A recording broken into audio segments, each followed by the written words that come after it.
एक बार की बात है, गंगा नदी के तट पर एक शिव मंदिर था। उसमें एक पंडित और एक चोर रोज आते थे। पंडित जी शिवलिंग पर जल, दूध, फल, फूल चढ़ाकर मंत्रोच्चार के साथ पूजा पाठ किया करते थे, जबकि वह चोर भगवान शिव को खरी खोटी सुनाकर अपने भाग्य को कोसता था और शिवलिंग पर चढ़े हुए सारे फलों को खुद अकेले ही चुराकर खा लेता था। एक दिन संयोग से पंडित जी और चोर दोनों साथ ही मंदिर से बाहर निकल रहे थे।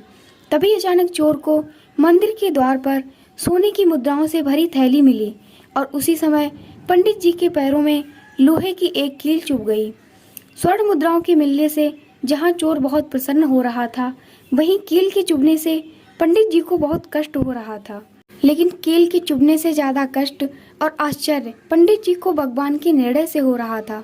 पंडित जी ने शिव जी को संबोधित करते हुए कहा, हे भगवान, मैंने आपकी इतनी पूजा पाठ की और बदले में मुझे इतना कष्ट मिल रहा है और इस चोर को अपने कुकर्मों का एक ऐसा मीठा फल मिल रहा है।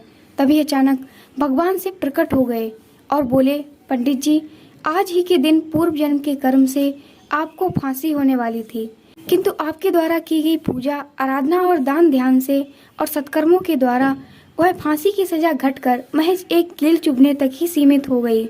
जबकि इस चोर का आज राज तिलक होना था, लेकिन अपने कुकर्मों के कारण वह पुरस्कार घटकर कुछ स्वर्ण मुद्राओं तक ही सीमित हो गया। अतः रोने की बजाय संतोष पूर्वक अपने सत्कर्म के ऊपर आस्था बनाए रखें। भाग्य कर्मों से ही बनता है और कर्मानुसार बदलता भी रहता है, इसलिए सत्कर्म करते रहिए और उस पर भरोसा रखिए, भाग्योदय जरूर होगा। भगवान शिव की बातों को सुनकर पंडित जी प्रसन्न हुए और जीवन पर्यंत सत्कर्म और आस्था दोनों बनाए रखा।